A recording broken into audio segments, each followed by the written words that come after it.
بسم الله الرحمن الرحيم والصلاة والسلام على أشرف المرسلين. Bonjour mes élèves, bonjour tout le monde et bienvenue à une nouvelle leçon dans le cours à distance, cette fois avec la leçon les quadrilatères particuliers. Quadrilatères particuliers. Les quadrilatères particuliers sont trapèze, le parallélogramme et les parallélogrammes particuliers. Les parallélogrammes particuliers sont le rectangle, le losange et le carré. Maintenant, on débute par le rectangle, c'est-à-dire le parallélogramme particulier. Premièrement, définition. On a le rectangle. Il a deux définitions. La première définition, c'est le rectangle est un quadrilatère qui a 4 angles droits. D'accord? Pour la deuxième définition, le rectangle est un parallélogramme qui a un angle droit. D'accord? Maintenant, on passe à l'exemple. Soit ABCT, un rectangle. Alors, pour tracer un rectangle, tout d'abord, on trace l'angle droit. BAD égale 90 degrés. Ensuite, on trace deux arcs de cercle. Le premier de centre B et de rayon AD et le deuxième de centre D et de rayon AB. Leur intersection, c'est le quatrième sommet, c'est le point C. Donc, on relie le point C avec B et C avec D. Donc, on trouve le rectangle. Remarque importante, toutes les propriétés des parallélogrammes s'appliquent au rectangle. C'est-à-dire, toutes les propriétés du parallélogramme sont aussi des propriétés des rectangles. Toutes les propriétés, sans exception. D'accord? Très bien. Maintenant, on passe à la propriété des diagonales. La propriété des rectangles, si un quadrilatère est un rectangle, alors ses diagonales ont même longueur. C'est-à-dire, ces diagonales sont isométriques, ont la même mesure. Autrement dit, si ABC est un rectangle, alors la distance AC est égale à la distance BD, c'est-à-dire les deux diagonales sont isométriques. Maintenant, on passe à la propriété réciproque de rectangle. Si les diagonales d'un parallélogramme ont même longueur, alors c'est un rectangle. Autrement dit, si ABCD est un parallélogramme tel que AC est égal BD, alors c'est un rectangle. Lorsqu'on a un parallélogramme, ces diagonales sont isométriques, alors c'est un rectangle. Très bien. Maintenant, on passe combien d'axes de symétrie d'un rectangle. Combien d'axes de symétrie d'un rectangle. Alors, on regarde d'après la figure, on a combien d'axes? Lorsqu'on replie la partie gauche sur la partie droite, on remarque que les deux parties sont identiques. Et lorsqu'on replié la partie supérieure sur la partie inférieure, on remarque aussi les deux parties sont identiques. Donc, combien d'axes? On a deux axes de symétrie. Et combien de points de symétrie? On a un seul point de symétrie, c'est-à-dire le point de l'intersection de ces diagonales. D'accord? Alors, très bien. On a le rectangle à deux axes de symétrie, sont les médiatrices de ces côtés, c'est-à-dire lorsqu'on replie, c'est-à-dire la médiatrice. Et en sorte de symétrie, c'est son centre, c'est-à-dire le point de l'intersection de ces diagonales. On passe maintenant à la deuxième partie des parallélogrammes particuliers, qui est le losange. La définition. Alors, on a le losange, on a aussi deux définitions. C'est-à-dire le losange est un parallélogramme qui a deux côtés consécutifs de même longueur. On a aussi une autre définition, c'est le losange est un parallélogramme, d'accord, où le losange il a quatre côtés isométriques. D'accord? Alors, d'après la définition, le losange est un parallélogramme qui a deux côtés consécutifs de même longueur, c'est-à-dire lorsqu'on a un parallélogramme, il a deux côtés successifs de même mesure, on dit ce quadrilatère, c'est un losange. D'accord? Très bien. Alors maintenant, on passe à l'exemple. Soit ABCD, soit ABCD un losange. Alors, on a AB est égal BC, BC est égal CD, CD est égal DA, ou DA est égal AB. Donc, les quatre côtés sont isométriques. Alors, on trace premièrement deux côtés consécutifs des mêmes mesures. Et ensuite, pour tracer le troisième point, on trace toujours la même méthode de traçage d'un parallélogramme. On trace deux arcs d'un cercle. Le premier, c'est-à-dire on trace les deux premiers côtés AD et AB. D'accord? Maintenant, on prend le compas. On trace deux arcs de cercle. Le premier de centre B et de rayon AD. Et le deuxième, le centre D est de rayon AB. Donc leur point d'intersection, c'est le quatrième sommet C. Donc ensuite, on relie C avec B et C avec D. Et on trouve le parallélogramme, d'accord? Le parallélogramme à quatre côtés, mais il a deux côtés consécutifs de même longueur, donc on appelle à ce quadrilatère, on appelle c'est un losange. D'accord? Maintenant, on passe à une remarque importante. Toutes les propriétés du parallélogramme s'appliquent aussi au losange, c'est-à-dire toutes les propriétés des parallélogrammes sont aussi des propriétés au losange. D'accord? Seule exception. Maintenant, on passe à la propriété des diagonales. Propriété des diagonales. Si un quadrilatère est un losange, alors ses diagonales sont perpendiculaires. D'accord? Alors les diagonales sont perpendiculaires. Autrement dit, si ABCD est un losange, alors AC perpendiculaire à la droite, c'est-à-dire la droite AC est perpendiculaire à la droite BD. On passe à la propriété réciproque. Si les diagonales d'un parallélogramme sont perpendiculaires, alors c'est un losange. Lorsqu'on a dans un parallélogramme, les deux diagonales sont perpendiculaires, on dit ce parallélogramme, c'est un losange. Autrement dit, si ABCD est un parallélogramme tel que la droite AC est perpendiculaire à la droite BD, alors c'est un losange. D'accord? Maintenant, on passe à l'axe de symétrie et de centre de symétrie d'un losange. D'accord? Alors la question c'est combien d'axes de symétrie acceptent le losange? Alors, suivant la figure, regardez, on a combien d'axes? 2. Regardez, lorsqu'on replie la partie droite sur la partie gauche, qu'est-ce qu'on remarque? On remarque que les deux parties sont identiques. Donc, le premier axe de symétrie, c'est AC, c'est-à-dire le support de diagonale AC.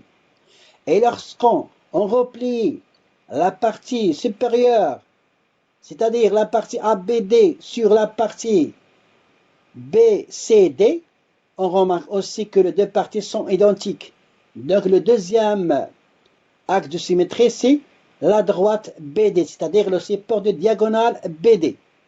Donc, combien on a des axes de symétrie dans le losange? On a deux axes de symétrie. Et combien de centres de symétrie? On a un seul centre, c'est le point d'intersection de leur diagonale, c'est-à-dire l'intersection de ces diagonales sur le point, sur le centre de symétrie de losange. Alors maintenant, c'est le troisième cas de parallélogramme particulier, c'est le carré. Alors le carré, la définition de carré. Le carré est un quadrilatère de quatre côtés de même mesure et de quatre angles droits. D'accord? Alors, pour la deuxième définition, le carré est un parallélogramme qui a un angle droit et deux côtés consécutifs de même longueur. On a deux définitions comme les autres. D'accord? Très bien. Alors, pour montrer un quadrilatère est un carré, en suivant la définition, lorsqu'on a un parallélogramme, il a deux conditions. La première condition, qu'il a un angle droit. Deuxième condition, c'est les deux côtés consécutifs, c'est-à-dire deux conditions pour montrer qu'un parallélogramme est un carré. D'accord? Très bien. Alors, maintenant, on passe à l'exemple. Soit ABCD est un carré. Alors, pour tracer un carré, c'est la même méthode de traçage d'un parallélogramme. On débute maintenant par le traçage de l'angle droit, BAD. Ensuite, on trace deux arcs de cercle, le premier de centre B et de rayon AD, et le deuxième de centre D et de rayon AB. Leur intersection sur le quatrième sommet C. Ensuite, on voit ici avec B et C avec D. On trouve mon carré. D'accord? Très bien. Maintenant, on passe à une remarque importante. Toutes les propriétés du parallélogramme s'appliquent au carré, c'est-à-dire toutes les propriétés nous avons déjà vu dans le cours du parallélogramme, il a aussi des propriétés du carré. D'accord? Maintenant, la deuxième remarque, c'est le carré est à la fois un rectangle et à la fois un losange. Pourquoi? Alors, le carré peut être un rectangle, c'est-à-dire les diagonales sont isométriques, de carré sont isométriques. Même les diagonales de rectangle sont isométriques. D'accord? Et aussi pourquoi un carré est un losange, alors, et aussi, les diagonales d'un carré, sont perpendiculaires, comme les diagonales de losange. Les diagonales de losange est aussi perpendiculaire. D'accord? C'est pour cela qu'on dit que le carré est à la fois un rectangle et à la fois un losange. Très bien. Maintenant, on passe à la propriété des diagonales. Propriété directe.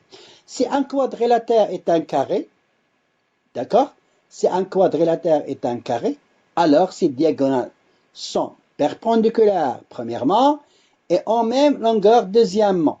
C'est-à-dire perpendiculaire, c'est-à-dire c'est un losange, et lorsqu'on a la même longueur, dans ce cas, c'est un carré. D'accord?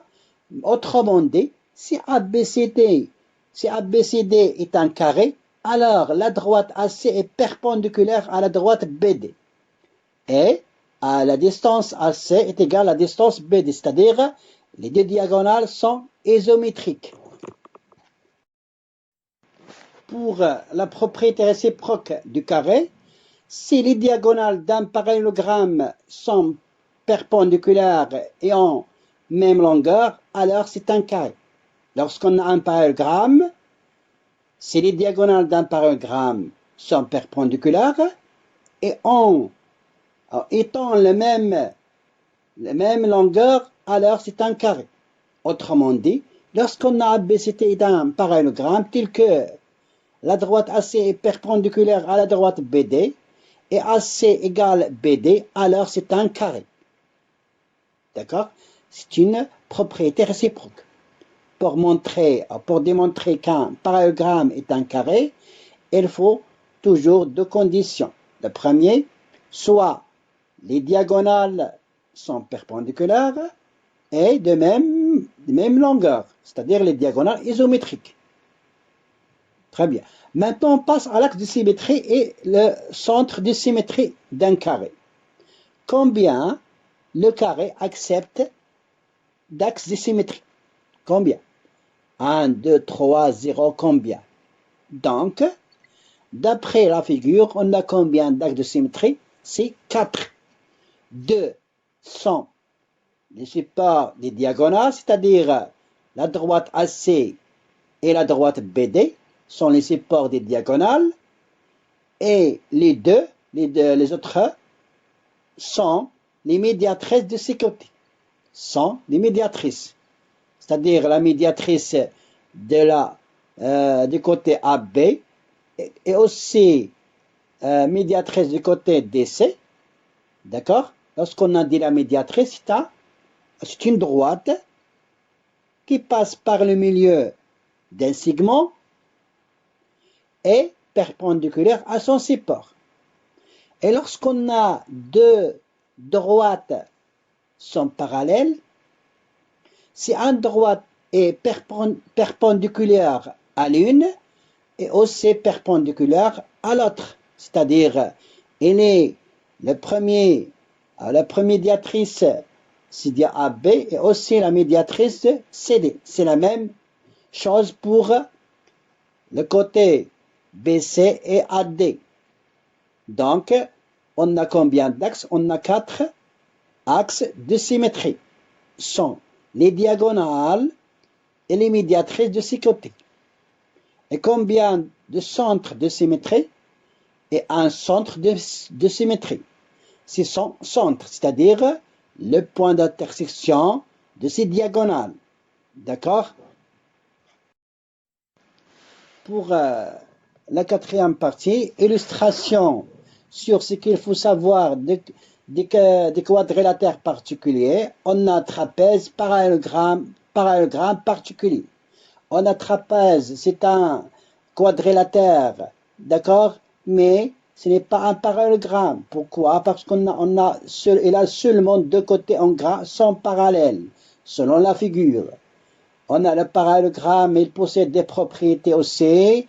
On a le rectangle, le losange et carré. Nous avons déjà parlé dans les quatre figures, c'est-à-dire les 4 quadrilatères sont des parallélogrammes.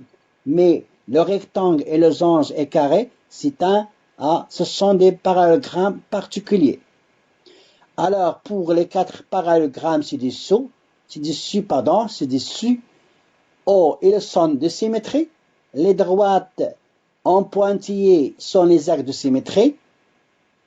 Les côtés opposés sont parallèles 2 à 2. D'accord? Très bien. Voilà un résumé pour démontrer qu'un quadrilatère convexe, c'est-à-dire محدب رباعي محدب quadrilatère convexe. Très bien. Alors, pour montrer ou démontrer un quadrilatère est un parallélogramme, voilà, c'est un résumé en général. Voilà, lorsqu'on a un quadrilatère, si diagonal, on le met au milieu, c'est un parallélogramme. Et aussi, lorsqu'on a un quadrilatère, deux angles consécutifs sont supplémentaires et aussi un parallélogramme. Lorsqu'on a, par exemple, un quadrilatère, les angles opposés sont égaux, c'est un parallélogramme. Lorsqu'on a aussi un quadrilatère, les deux côtés opposés sont égaux, c'est un parallélogramme. Et aussi, lorsqu'on a dans les côtés opposés sont 2 à 2 parallèles, c'est un parallélogramme. Et aussi, lorsqu'on a deux côtés seulement opposés sont isométriques et leurs supports sont parallèles, c'est un parallélogramme. D'accord? Voilà, c'est le résumé de cours de parallélogramme. D'accord? Ah, très bien. Voilà le deuxième résumé pour la leçon de quadrilatère particulier, c'est-à-dire les parallélogrammes particuliers. D'accord? Alors, maintenant, regardez. Lorsqu'on a un parallélogramme, il contient un angle droit, c'est un rectangle. Et lorsqu'on a un parallélogramme contient ses diagonales sont égaux, c'est aussi un rectangle. D'accord? On passe maintenant, lorsqu'on a un parallélogramme à deux côtés consécutifs sont égaux, c'est un losange. Lorsqu'on a un parallélogramme, ses diagonales sont perpendiculaires, alors c'est un losange. D'accord? Très bien. Maintenant, lorsqu'on a un losange contient un angle droit, c'est un carré. Et aussi, lorsqu'on a un losange à ses diagonales égaux, c'est-à-dire c'est un carré. Et aussi, lorsqu'on a un rectangle à deux côtés consécutifs sont égaux, c'est un carré. Et aussi, lorsqu'on a un rectangle, si diagonales sont perpendiculaires, alors c'est un carré. D'accord? Maintenant, on passe de parallélogramme jusqu'à carré. D'accord? Alors, maintenant, regardez. Alors, lorsqu'on a un parallélogramme à deux côtés consécutifs sont égaux, il contient un angle droit, c'est un carré. Lorsqu'on a un parallélogramme à ses diagonales sont perpendiculaires et aussi sont égaux, c'est un carré. Et lorsqu'on a un parallélogramme, il contient un angle droit et deux côtés consécutifs sont égaux, c'est un carré. Lorsqu'on a un parallélogramme à ses diagonales sont égaux et sont perpendiculaires, c'est un carré. D'accord? Très bien et merci. Enfin, merci de votre attention et à la prochaine leçon.